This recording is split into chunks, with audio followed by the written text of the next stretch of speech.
And the question is now that this bill be now read a second time, and I call the honourable member for Riverina. Thank you, Deputy Speaker. The Net Zero Economy Authority Bill 2024 and the Net Zero Economy Authority Transitional Provisions Bill 2024 will transition the current Net Zero Economy Agency from an executive agency within the Department of the Prime Minister and Cabinet to a standalone statutory authority, that being the Net Zero Economy Authority.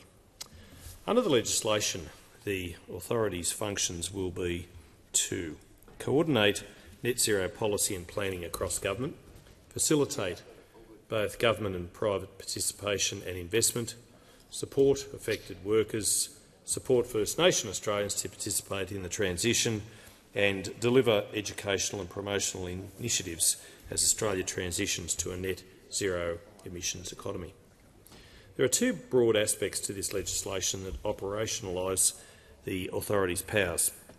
The first is facilitating the new investment in the net zero transition. The authority intends to be a shopfront for industry and investors. It will seek to work with project proponents and state governments to get renewable projects to investment decision.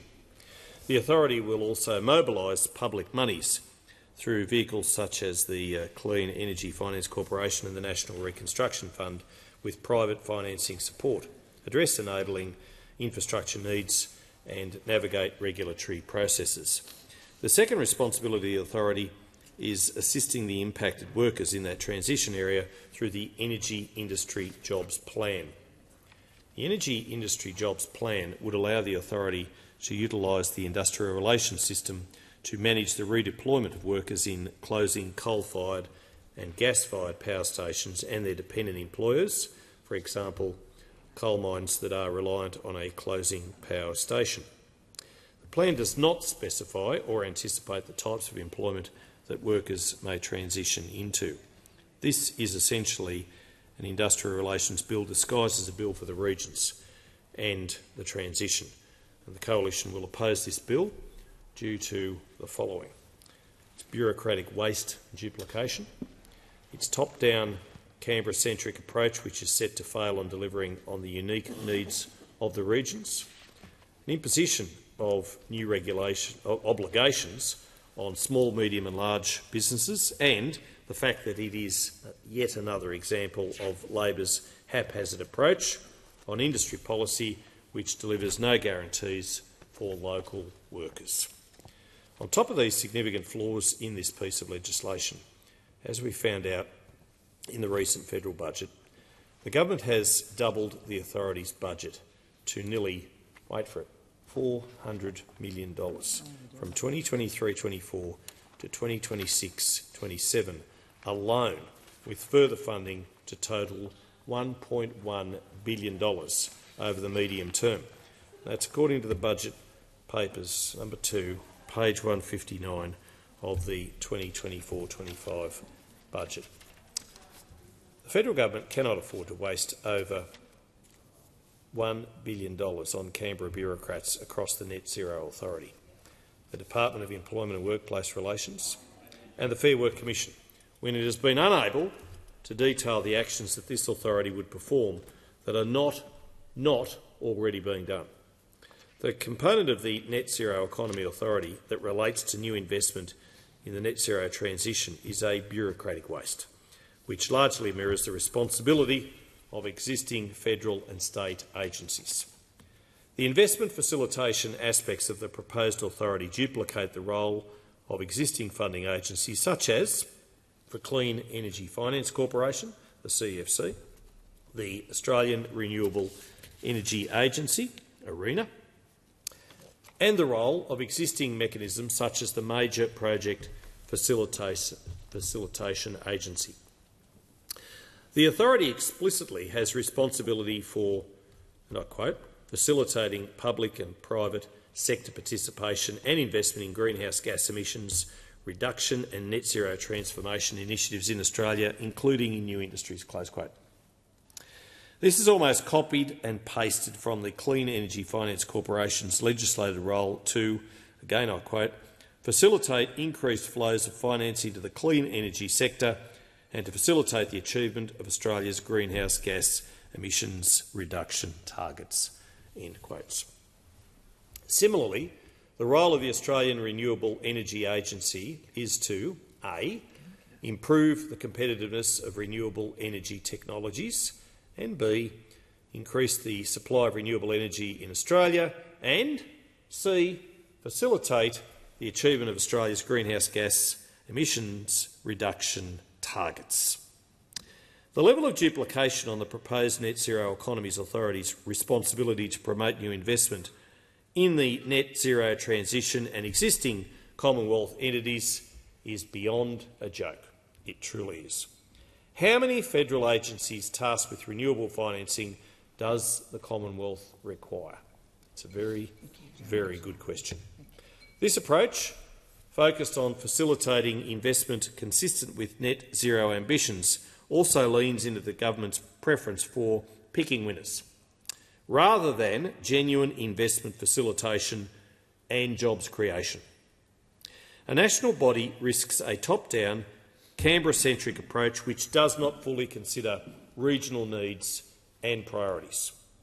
It is also likely that, once established, the federal government will continue to add additional powers and responsibilities to the authority to support its net zero and climate ambitions.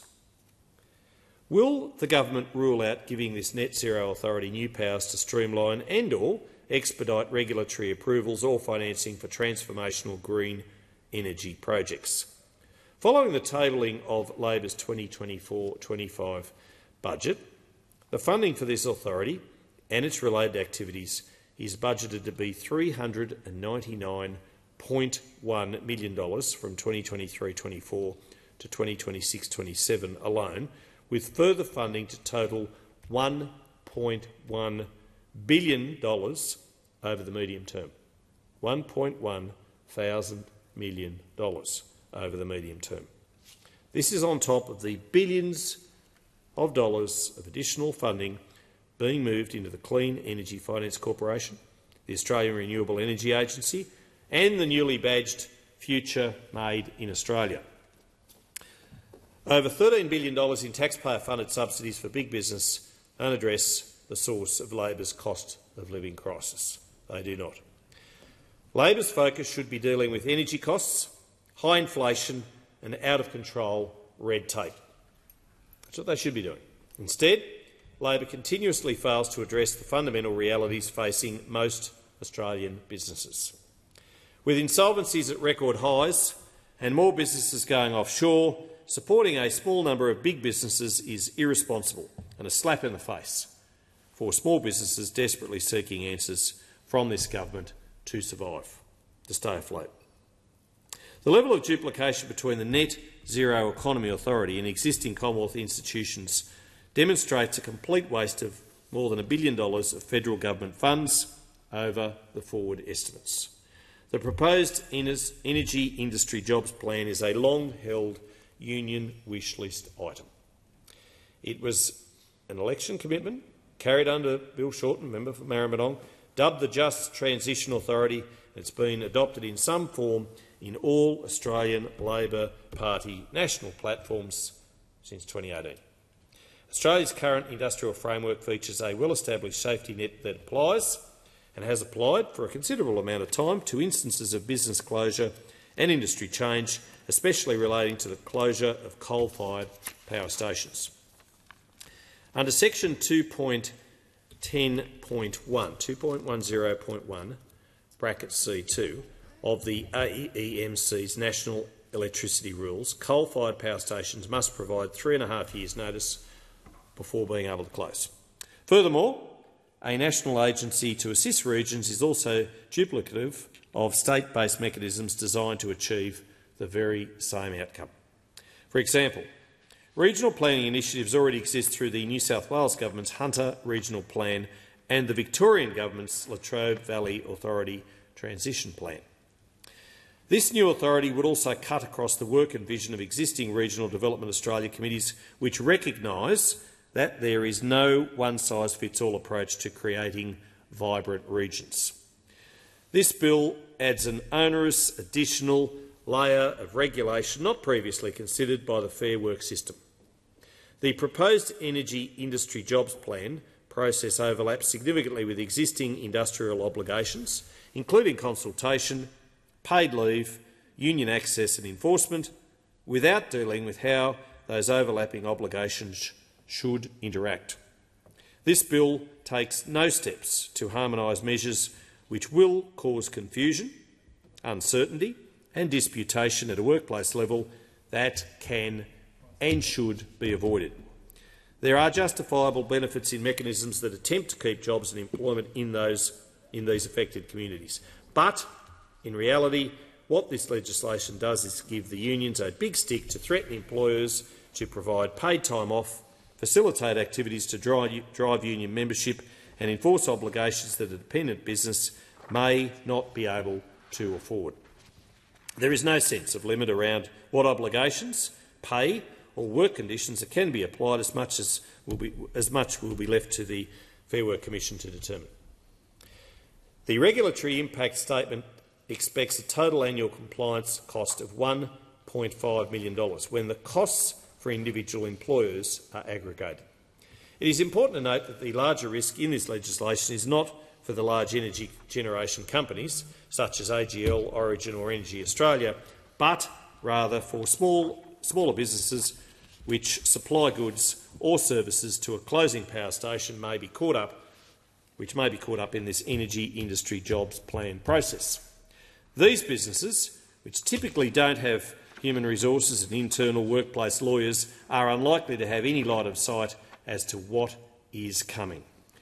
In his address to the National Press Club earlier this year, current Net Zero Economy Agency Chair Greg Combet could give no guarantee on the transition of coal power station workers to green jobs in the renewable sector.